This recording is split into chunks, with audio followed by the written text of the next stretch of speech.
I had to start jailing my plot bunnies so that I could get the work done that I have on the schedule. Plot bunnies? Plot bunnies, yeah. We like plot to... brownies. Plot bunnies, Daniel. Plot bunnies. Yeah, not... Pot brownies are nice, but plot bunnies is where it's at. This podcast is not suitable for children or those who are easily disturbed. I'm going to add that to my list of fuckable rabbits. Spoiler warning for whatever is in the title of this episode. And now for the obligatory socials. Please like, share and subscribe. You can find the podcast on Twitter at HorrorPod69. You can also follow us on Facebook, Instagram, Slasher and Goodreads. Become part of the Disturbed community by asking for the Facebook group and Discord links. Send dick pics to the Horror of Babylon podcast at gmail.com. Support the show at patreon.com/the Horror of Babylon. In closing, you can let your friends know that the Horror of Babylon is available on YouTube, Apple Podcasts, Spotify, Audible and all other major podcast apps.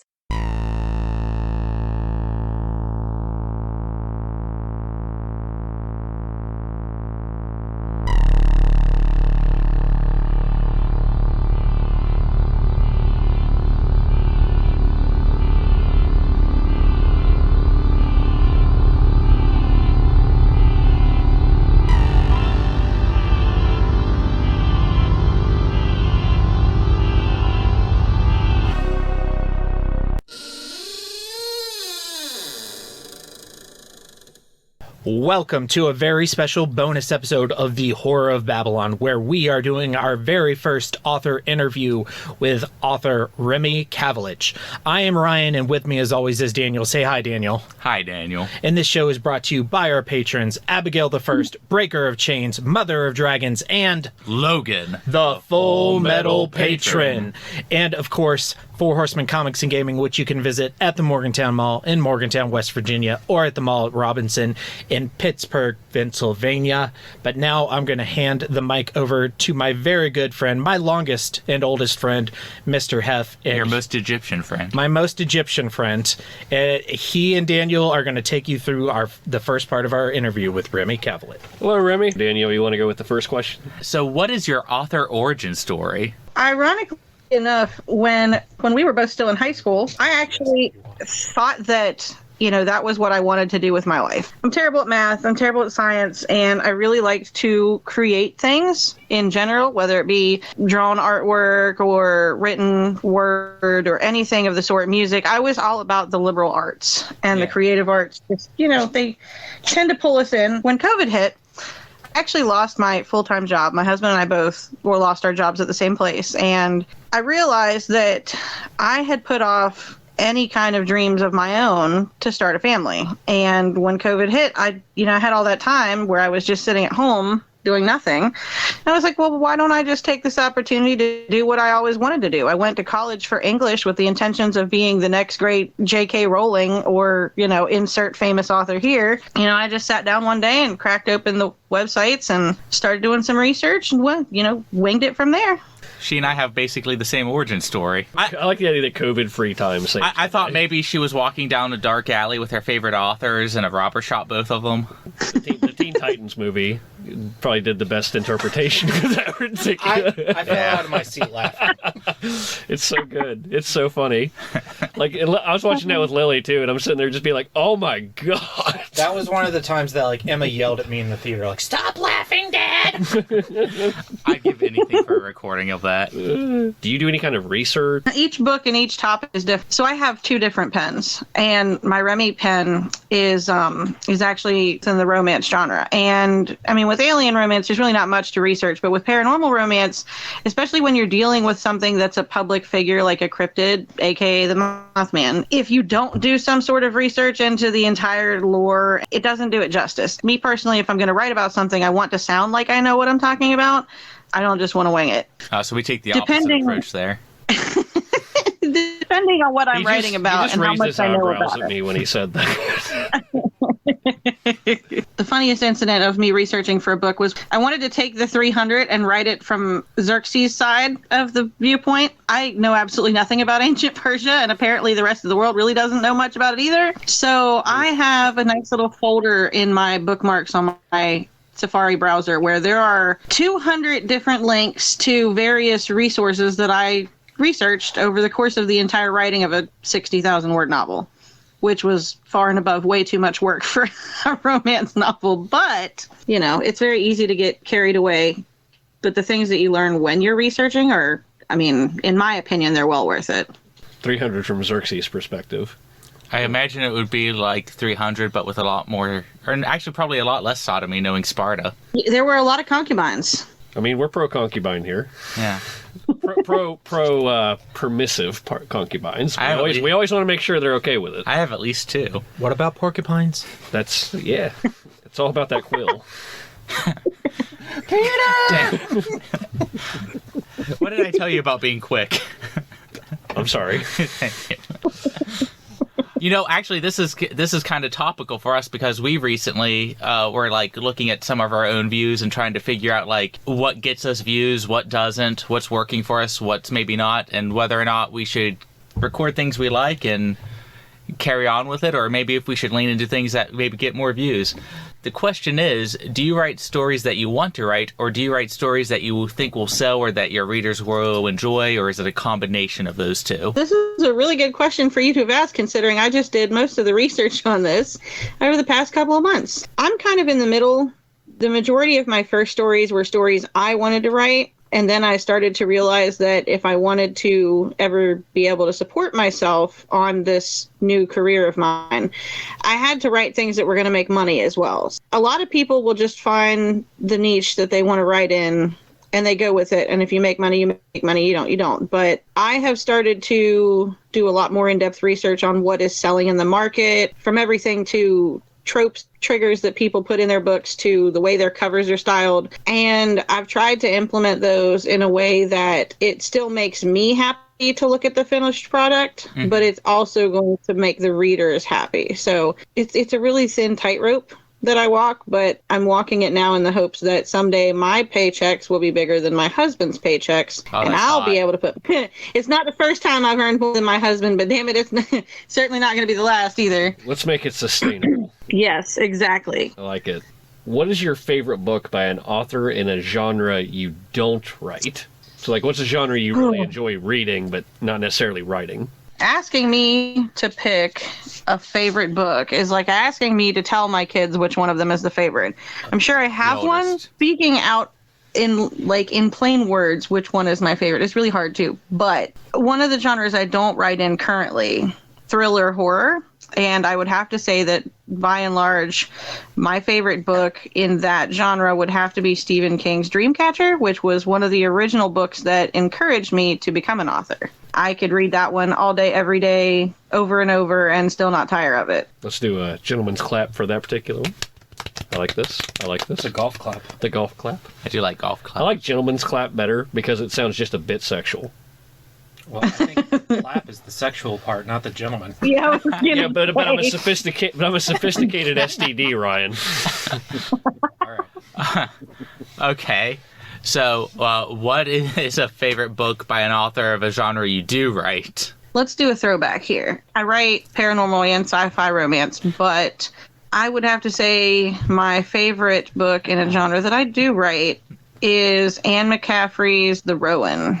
To make it a TLDR, basically, humans have telepathic powers, but only certain ones of them. And this woman just basically goes across the galaxies, helping to conquer planets that are under attack and keeping the peace and finding love. And sometimes you get on-page sex. It's a great series. I had to sneak it out of my dad's collection to read it when I was 16, and I absolutely cannot commend Anne McCaffrey and her memory enough for the work that she did. That entire series was just really well put together. I actually have the original first 3 books in that series on my bookshelf in their old school paperbacks from 1989.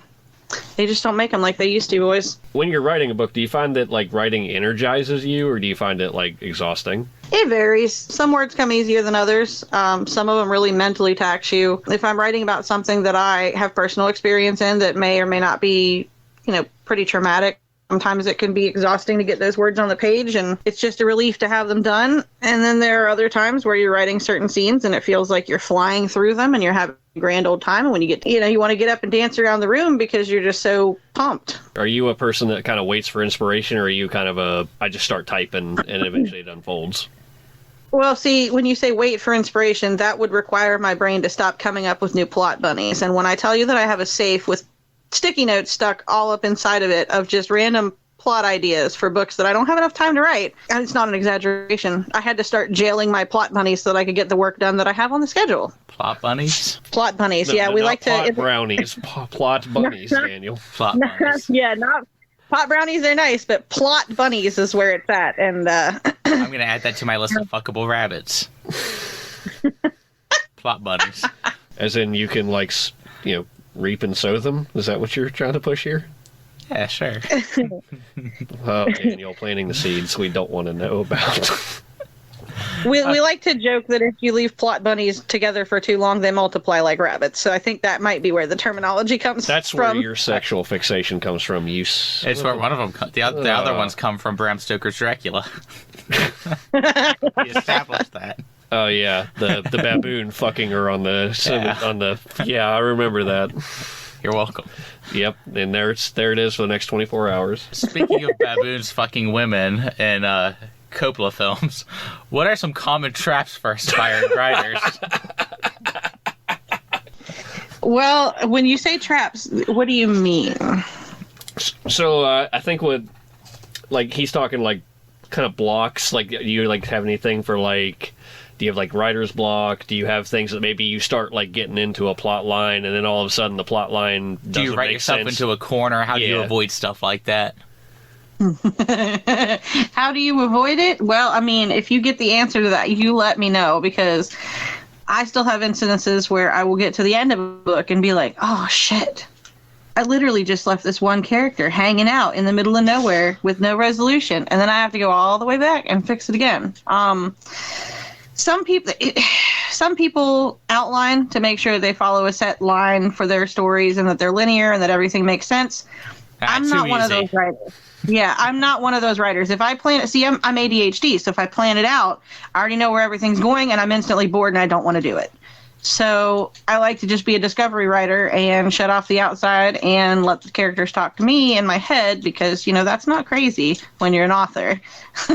I would say the biggest traps are imposter syndrome, feeling like, you put that book down on the paper, or even before you start writing the words, you get these feelings that every author does, that you're not good enough, that it's not going to sell, that it's not what people want to read, that you're wasting your time. And really, it's like Rule 34. If it exists, somebody wants to watch it, for lack of a better terminology. If somebody wants to read it, somebody will, if That's why police procedurals exist. Yeah, based off my browser history, this is an apt description.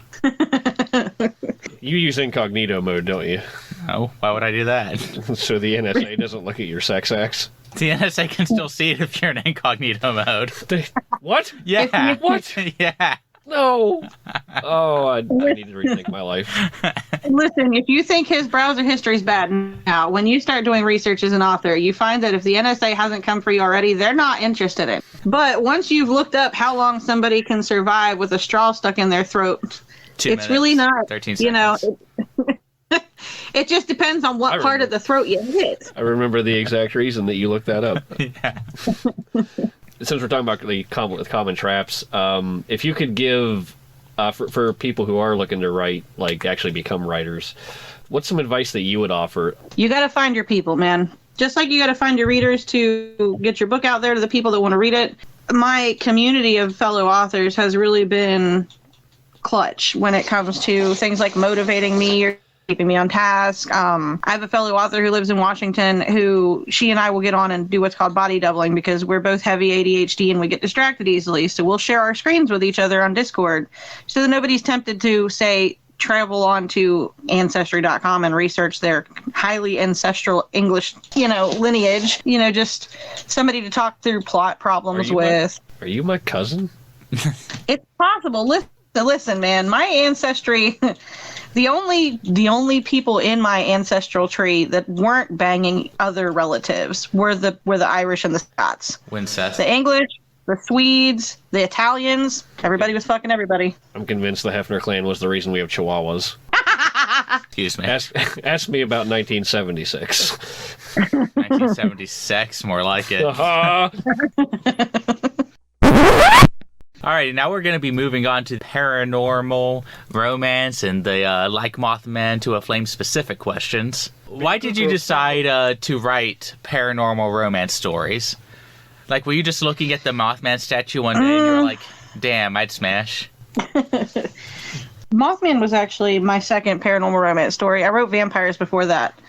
And this is going to sound really cliche and really full of myself, but I was one of those Twilight girls. I used to wait in line at the bookstore every freaking release, and I went to the midnight release parties and got my copies and went home and binged the fuck out of them like every other teenage girl back in the day. But when I read... This is if you're full of yourself. This is not how you boost yourself up if you're full of yourself. But continue. I reread Twilight as an adult right before COVID hit, and I thought to myself, well, fuck, that's terrible. If you take out the angst, I said, if you take out the angst and you take them from teenage age to adult age and add sex, fuck, I could do better than this. And there you go. That's exactly what happened. I just decided I was going to sit down and write some Italian vampires who didn't suck as much ass as the Volturi, and bing, bang, boom. Yeah. Or ate ass instead of sucked ass. Well, yeah, it was an equal opportunity job there. You can use a straw. For 2 minutes and 13 seconds. You can use it a lot longer on the ass half. I mean, you haven't seen me. I don't have much of an ass to begin with. It's basically a coccyx and a pair of legs. He's got no ass syndrome. I do. It's real bad. I'm Hank Hill. Like, I lack ass. I know what his Christmas present's going to be. Oh, good. I'm waiting for that ass bra. To give you kind of a background as well, when I was reading this book, I actually read it with my wife. My wife is very much into the paranormal romance, like Sherilyn Kenyon, Gina Showalter, Marjorie M. Liu. These are all very, like, names that I don't know if you've heard of, but, like, they're pretty prolific, I think, in that kind of paranormal romance department. Mm-hmm. So when I told her I was reading this, and it was a paranormal romance novel, she was extremely excited, because I have never sat and read a single one of these. So basically, I was, shall we say, ill-prepared for the amount of sexual... You fucking... Ryan just shot a beer bottle cap, and it hit me straight in the face. Not in the face, Ryan. But I digress. Basically, I wasn't as prepared for, I'm going to say, the amount of sex that was in the book, because, like, I thought in paranormal romance, my brain just is like, oh, okay, so these are, like, kind of like mystical creatures that just happen to get involved with, sexual proclivities and whatnot. I was kind of right. I just didn't anticipate exactly the volume at which I was going to see it. So is it typical for this genre to have like that much sex in it? So there is a reason there is a hashtag called monsterfuckers on TikTok, and I promise you it's not at all what you would expect. Well, it is what you would expect. It's pretty self-explanatory. But I would hope so. Romance in general has different speeds. I want to say it's like shifting gears. In first gear, you have the fade to black, clean romance. Mm-hmm. If there's any sex happening, it's off the page. You shut the door. That's it. They might allude to it. There might be some heavy petting. You're not going to see any dick slaying. But then you get into spicy romance, which is where I lean. And yes, you're going to see at least 3 on-page scenes. And I think I might have erred towards more than 3 in Mothman, but it's by far not the dirtiest that I've written. Again, it's for me. I think it was more the volume. Like keep in mind, like for someone like me, like paranormal romance is not a genre that I've really ever experienced. My wife was much more familiar with it than what I was, and, right? And her, from her perspective, she said it's author dependent on she said the amount of sex is about equivalent. It's just what you get in those scenes that differs. She's right. Okay. Yeah, she's because that was like I was using her as kind of a guide for this because she's the bona fide reader of that particular genre. So I had to I had to defer to her a bunch of times because this is the first like paranormal romance book that I've ever read. So you actually should feel very good about that because you basically opened me up to an entire new genre. Well, I'm glad. You'd be surprised how many gems you can find in that genre. Oh, I'm sure. Her favorite one. Some of them is are anal gems. Beads. Oh, Beads. Her favorite book is Fantasy Lover by Sheldon Kenyon. I don't know if you've ever read that. That's her favorite. I've heard of it. That's her favorite one. Like I tracked down a hardcover first edition of that for her for our 10-year wedding anniversary. Was it intended for this book to have so many references to fire? I wanted to kind of like come back to that repeatedly because I wanted to kind of drive home the whole aspect. But when I wrote this, California was on fire. Oh, okay. And so it kind of like Which time? It was lit. I don't remember. I just know that California was on fire and everybody was up in arms about how to deal with the fires, controlled burning, things like that. And I was like, seize land with illegal eminent domain. So I threw them together and I was like, well, let's draw some attention to two issues that we could possibly have to face on this coast. And we'll do it in a way that the readers don't think I'm shoving propaganda down their throat. Okay. See, that makes more sense to me now. I just always assumed California is always on fire. It was really on fire when I wrote this book. All right, cool. See, I kind of learned some of this like inspiration. No, perspiration over in California. It's hot down there. I mean, you couldn't pay me to live in California, so. I would never say never. You can pay me to live. Ryan's over there with his hands up, being just like, to God, if you pay me, I'll go. I will. You can pay me to do a lot of things that I wouldn't normally do. Is this That's one? a future pre-show. I'm moving to Alaska. That's also in my top 5. Yeah. It's my number 1. Why did you choose in the novel to make Clay closer to a man than a monster? When he becomes the cryptid, he has like a kind of a gray tint to him, and he has more like it's more his wings that make him more cryptid-like than what we typically interpret as like a cryptid kind of creature, right? When I first wrote Mothman, the monster fucker craze was just starting out, and I wasn't quite sure if I was ready to take that giant leap. You aren't quite to the Lion-O stage. Yeah. I wasn't really quite to the Thundercat stage there. He's also the 3rd generation descendant of the Mothman in my story, so like he's been kind of like watered down, so to speak. More you just making sure that this was what you wanted? Yeah, it's not specifically any one thing. It was just more along the lines of I wanted to edge myself in. I'd started with vampires. They're mostly human. The only thing that they have that humans don't have are some nice fangs. It's just important to take things slow and make sure that it's consensual between all parties. So I kind of just stuck my foot in the door and I was like, here's this man. He turns gray from the chest up and he sprouts wings and, his eyes glow orangish red. All these things are things that you'll find in the original Mothman sightings, but since the Mothman sightings were so varied and confusing and oftentimes cited by teenagers who were drunk and horny and trying to escape the cops, it's really hard to pick and choose what you want to put in it. So whereas my friend Vera's Mothman, he's got claspers, he's got antenna, he's got a whole vast array of monster-like appendages. Mine is more tame because I was kind of skittish at first. I was like, I'm just getting into this. I don't know what people are going to want. I don't quite know if, they're going to be all on it. Let me paint you a picture real quick. So when I was reading this, no concept of what paranormal romance is like.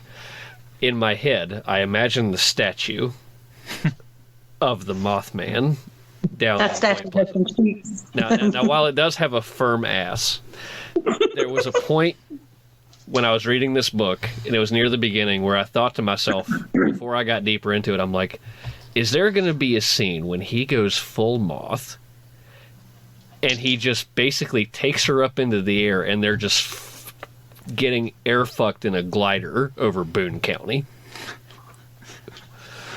Why Boone County? Because I've There, been, you wouldn't ask. I guess I do always. I don't know why, but for some reason Boone County is just the most comedic one I could think of.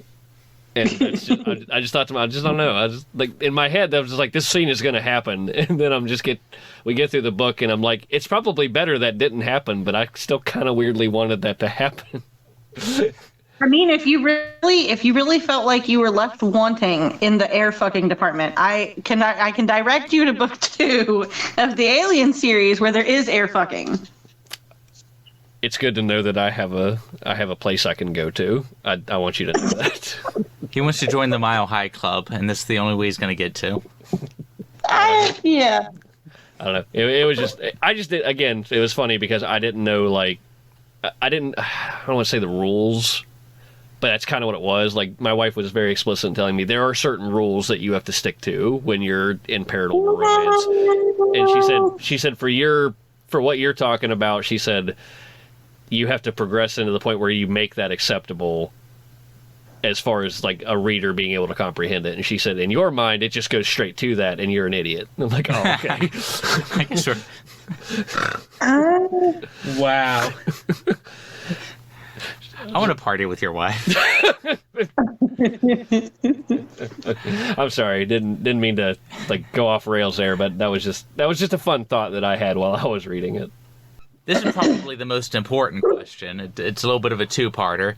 Is this a book based on an interest in folklore or an actual experience? Remy, did you fuck the Mothman?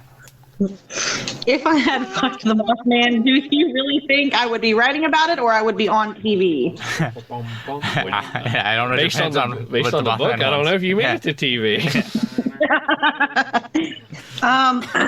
You're still gliding over Boone County getting fucked. I wish. Eddie. Me too. Oh, God. So I wanted to write about something I knew and something I had a particular interest in, and I wanted to write about home. And it was just the easiest. I thought you were going to say I wanted to write about the time I fucked the Mothman. Oh, geez. The things I could say to combat that. Nope, you don't know me well enough yet. Kind of like when you get to the Minotaur at the end of the maze and you don't know what the answer to the question is. It's like, I went all this goddamn way. Oh my, Minotaur. I thought it was a Minotaur. No, it's a Sphinx. Okay, sorry. I'm incorrect. No. Oh, if you like Minotaurs, you should read The Morning Glory Milking Farm. You will never look at a Minotaur the same again.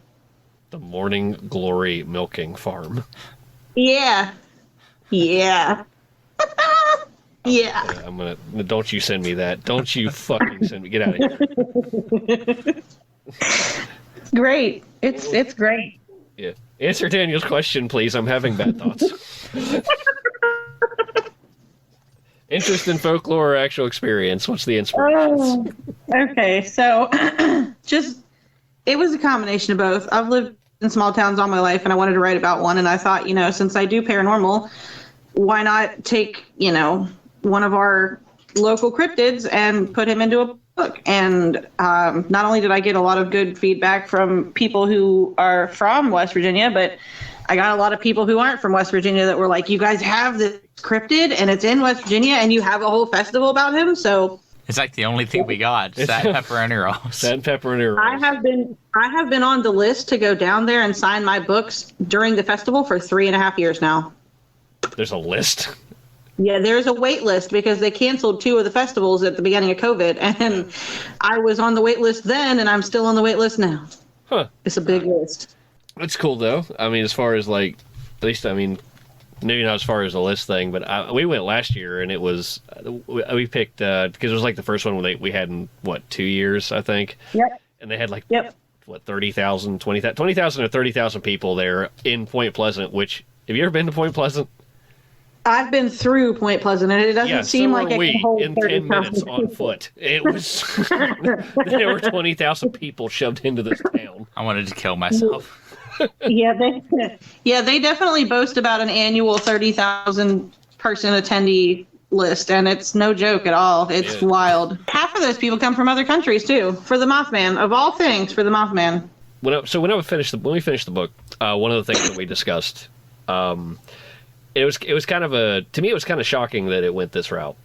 At the end of the book, Clay revealed himself as the Mothman to the other characters in the book that he's developed the bond with. So, did you as a writer feel that the other characters were ready to accept Clay as the Mothman at that point? Because I feel like that's kind of a big step. I feel like in small towns, you kind of pretty much just know everybody, and you're all so used to each other that little surprises really don't faze you. But I kind of hate the feeling that when somebody new comes to town, we ostracize them, we alienize them, and then, if something comes out about them, we're just like, oh, see, I told you. And when you write romance, not specifically romance, when you write fiction, you kind of get to make the world's rules up as you go. There are some rules that you kind of want to stick to, but everything is kind of up for grabs and up for interpretation. And I wanted to portray a community where, somebody has a big secret. It's not going to be the end of everybody's relationships as friends to kind of come together and accept that. And personally, I think if Daniel woke up tomorrow with fucking wings and said, hey guys, listen, I'm the Mothman, I would be like, bitch, shut up. I need proof, and I cannot wait to tell my friends. So I kind of wanted to bring that energy. Wings, and that's the first announcement that you get as a human being from him, I'll be shocked. He'll be flying over Boone County with bitches. 2 bitches over Boone County. Listen, dude, I found the first costume I ever cross-dressed in, and the first thing I did was post it to Facebook and go, hey, everyone, look what I found. Oh, God. Yeah. I wouldn't keep the secret very well. Right. So for you, it was more small-town values? You just think because communities are more insular, you think that's why? You believe that's why?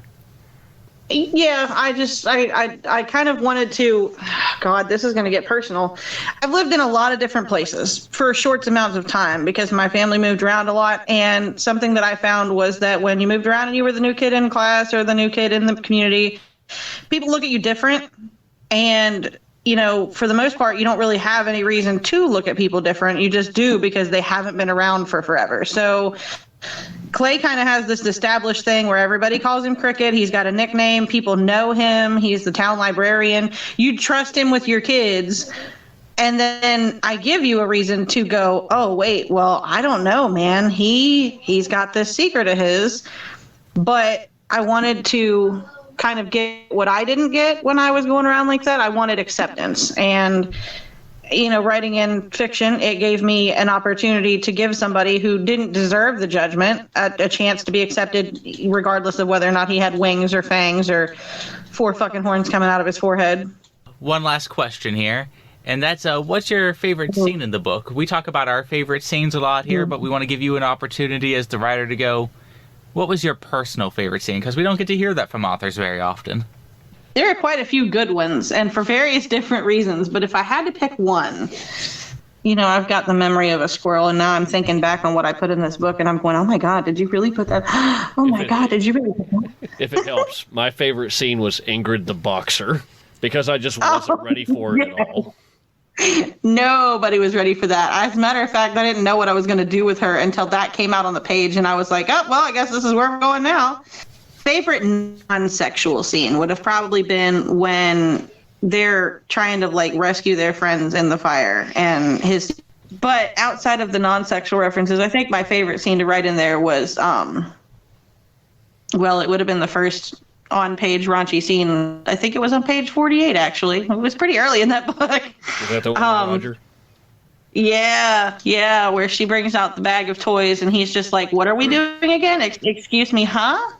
The shock value for me, I think, was this gives you a little indication of to what Hef's like.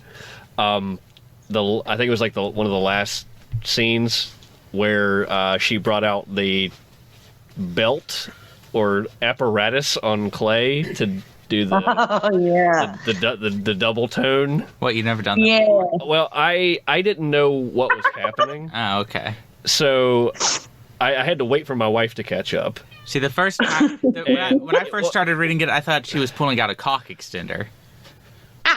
I just knew there were two things, and like in my brain, my humble, not sexualized brain that is aware of this stuff existing, I just kept thinking to myself, my God, how does she fit two of them in there? It's not that hard. Well, but that's not what's happening. That's not what's happening, Daniel. Because I had to have this explained by my wife. She was like, oh, this is what's happening. I'm like, oh my. They say that writing what you know is a lot easier to write than what you don't, and I'd have to agree, because for all that it took you, how long did it take you to read that book? Oh, a week. A week? About a week and some change. It took me all of 3 weeks to write that, end-to-end, edit it, put it out on the world. Oh my God. Now ask Daniel how long it took him to write his book. I'm on the 4th round of edits on year 4 now. Jesus Christ, 4 rounds of edits, Daniel. What are you doing to yourself? Yeah. I mean, I also only ever really write in very sparse moments of free time, so. Yeah, that's fair. You probably are a lot busier than I am, too. I just sit at home all the time. I don't know if that's true. I just choose to do other things, like video games. I mean, hey, don't knock video games. I got Horizon was on pre-order, bitch, and when that came out, I dropped every book that I had on the list. I sent myself 2 weeks back in my schedule just to play that. That's what Legend of Dragoon just did to me. You're welcome, Pat. That motherfucker told me about this last week. I'm on disc 2, and I haven't played it since I was like, it couldn't have been 16, and I had it on my PS3, and now that's what my weekends have been. All right, so we're going to go through some quick fire questions. Woo! We just want you to give a gut answer. If you don't answer, we're not going to wait. We're just going to move on to the next question. Daniel, do you want to alternate these, or do you just want? No, to you go, man. Okay, this one's for you. You can ask this. I will do that one. Okay. What's your favorite color? Blue. What power tool best represents your writing style? Ooh, a power drill. What's the best dinosaur? Long necks. What's the worst dinosaur? Ooh, Triceratops. I love Sarah. Screw you. I'm kidding. What power tool best represents your spirituality? Ooh, God, is a jackhammer a power tool? It is now. And I wasn't going to ask this, but since you answered that way, what power tool best represents your sexuality? Oh, God. Well, I fucked that answer up. A belt sander. Okay. Okay. All right, cool. So, the beach, the mountains, or Victorian England? Oh, man. All three? What's a condom? I don't know, but if you find out, you should probably let my characters know, because they're in need of them. Okay. Werewolves, vampires, or tax attorneys? Ew, tax attorneys. Ew. Let vampires. Vampires all day. Okay. Netflix, Hulu, or Southwestern omelets? Netflix. Final question. If you had to write an essay explaining the significance of Charles Dickens, what kind of snacks would you eat while writing that essay? Hot fries. Hot fries. That's a good answer. All right. You just heard the bell. That means class is in session and homework is due. It's time for homework, and this is for everybody to answer, including you have.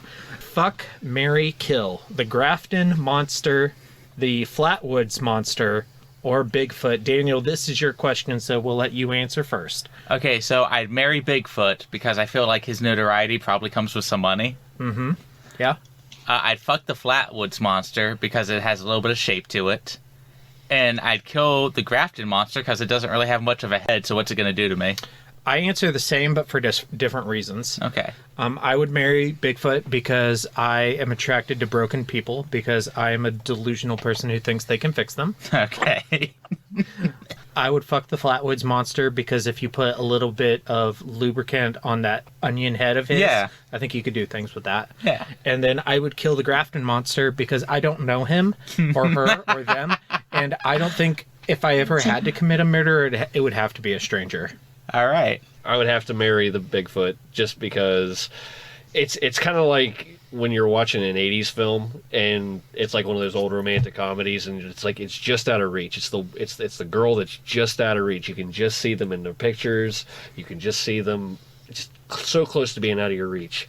And then it becomes like, 10 things I hate about you. Eventually you capitalize and you become the one person that understands Bigfoot. Okay.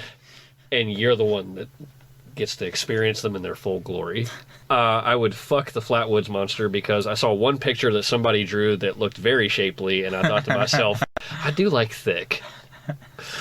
And I would kill the Grafton Monster because I looked up a picture of it, and I kept thinking to myself, maybe it's just better that we just take each of our lives together. Because it looks so sad, and I would be sad too. Remy, it's homework time. Okay, well, this is easy, but you guys are way off base, man. Tell us why we're wrong. So, I would marry the Grafton Monster because I'm sorry, but all the reports I read said that this thing is just dark and mysterious and nobody wanted to fuck with it. So, I mean, personally speaking, I'm going to marry somebody that can protect my ass. Fuck it. I guess I would go with Bigfoot because I don't know what's with me lately, but hairy chests are just all the rage. And you know what they say about guys with big feet? They walk funny. They need large shoes. And I would kill the Flatwoods Monster because, I don't know. It just looks like a Roomba come to life, and I'm not all about that. That's fair. Okay, so question for the listeners. To our listeners, reach out to us on our socials and let us know who are some other authors you'd like us to interview on the Horror of Babylon. No, Stephen King will not be interviewed on the Horror of Babylon. Yet. Shoot a little lower. And what job do you think the Mothman would have? Let us know what you think. We're going to have our socials at the end of the episode. And now this is Remy's section. This is her chance to pimp anything she's got going on. Now, I do know that you have pre-orders out for your new book, Project Armageddon, Jealous Jacks. Do you want to talk about that, or do you have any other projects that you want to pimp? That is actually already out. The follow-up to that one is on pre-order, but the first 3 books in that series are out. If you like anthropomorphs, furries, anything of that shape, if you like big adventures in space, overarching plot lines, government conspiracies, the Marvelous Mates of Artaxa Prime is a great series to get into, and I like to boast that there's something for everybody in there, in that you have people that look like humans, you have aliens that look like aliens, you have aliens that are Lion-O descendant looking, but something that you might not have known, and something that I'd be very, very ashamed if Daniel didn't get by now. But every single male in that series is based off of a Marvel man. Yeah, it was kind of like a personal joke at first, because I watched all the movies of Marvel and I was like, man, they really know how to get me good with a guy that I can't fuck. And you just got. So I was like, I'm right there with you. So I was like, I'm just going to take what Marvel did and I'm going to make it better, because I'm going to put it in outer space. I'm going to change all their characters to what they should look like, and I'm going to let them do things with each other. All right, real quick. Fuck, marry, kill, Steve Rogers, Tony Stark, Thor. Ooh, God bless America. I'm marrying super, Steve. Yeah, I'm marrying Steve. I think this is super easy. Yeah, I'm going to marry Steve. And I'm going to fuck Thor and kill Tony. I'm going to fuck Tony and I'm going to kill Thor, because if I can kill Thor, then I'm pretty damn strong. I'm going to marry Tony, fuck Thor, and kill Steve Rogers, because I ain't saying that might be yeah, well, listen, there is something to be said for living in poverty for most of your life. When you get the opportunity to become a millionaire, bitch, you jump on that horse and you never get off of it. Yeah, fair. That's true. But personally, Steve Rogers, you could marry him. He'd probably be a great husband, but I bet he would just do the most vanilla things to you in bed. And not to mention, how long did that man hold a candle for a woman who moved on and had a family without him, who he never even banged? I personally think that's a mark in his favor. But but at the same time, if you were to marry him, you would never have love, because he's still just too tied up in Peggy to give a shit about anybody else. But he would probably still make me breakfast in the morning. But so would Thor, so every day. Theoretically speaking, if you're allowed to bring Thor to bed while you're married to Steve Rogers, then, I mean, they could both make me breakfast. I don't give a fuck. Yeah, But I would bed Thor, but I'm pretty sure I'm not worthy. I grabbed the hammer and I just couldn't get it up. I'm sorry. you're doing it wrong then. You're not supposed to have to get the hammer up. The hammer's supposed to come up to you. Okay, that's fair. I'm not very good about all this stuff. You can ask my wife. Ryan's America's ass. Okay, Oh, so my God. where can our listeners purchase your books? All of my books are online on Amazon.com. All of my books are also in Kindle Unlimited, so if listeners or wives or anybody in particular has Kindle Unlimited, you can actually get all my books on there.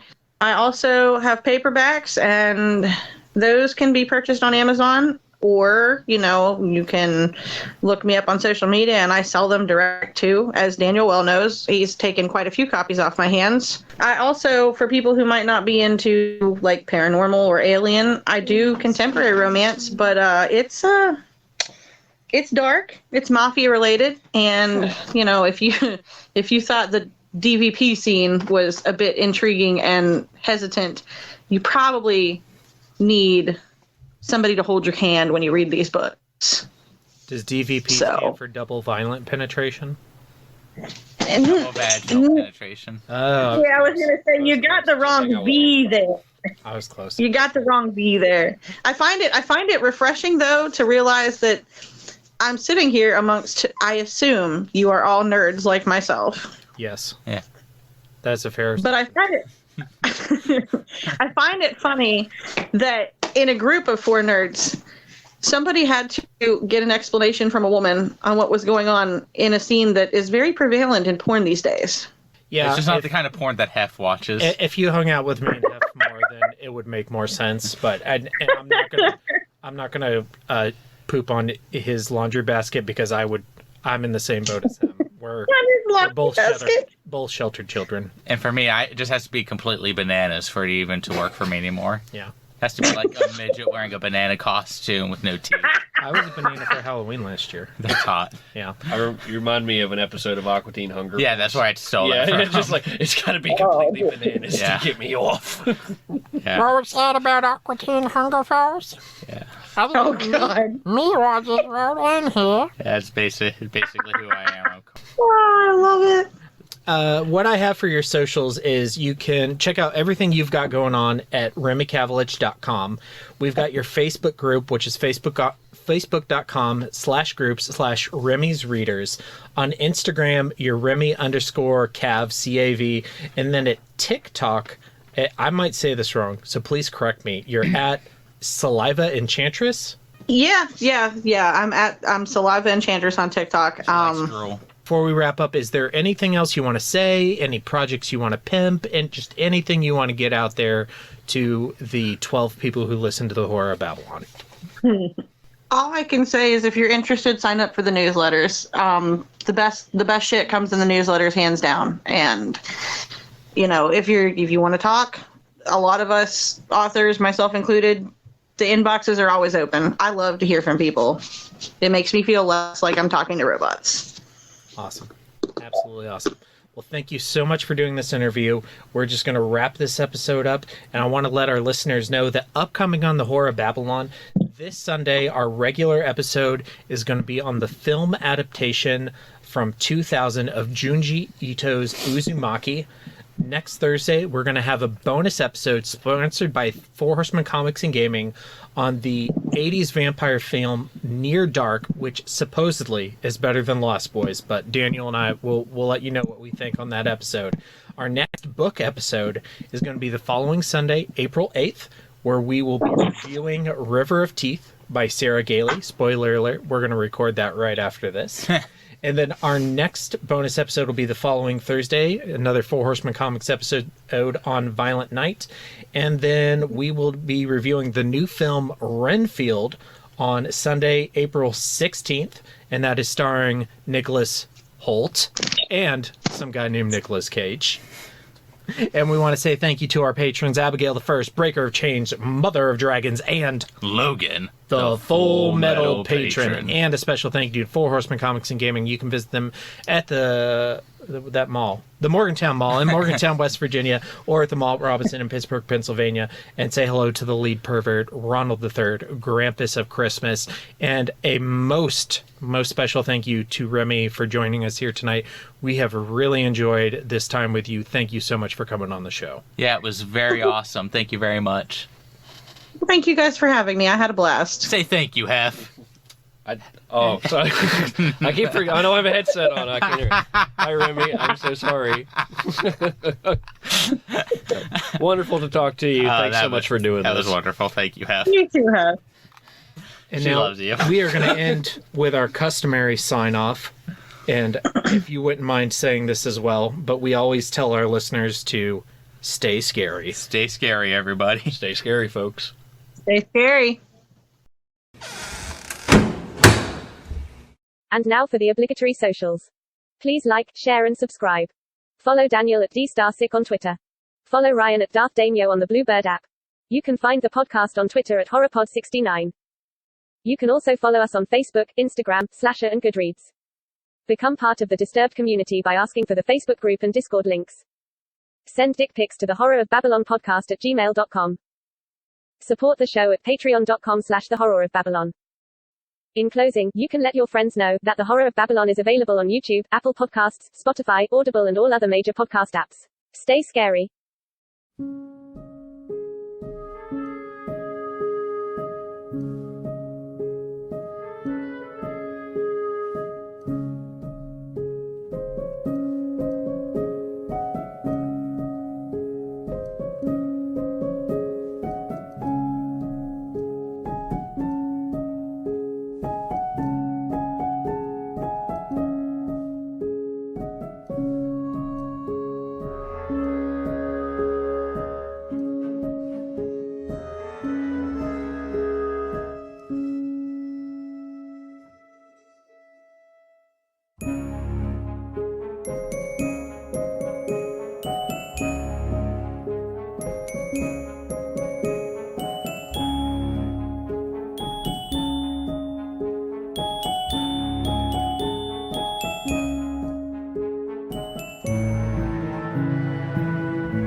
Welcome to a very special bonus episode of the Horror of Babylon, where we are doing our first ever author interview. Oh, actually, you know what? I'm sorry.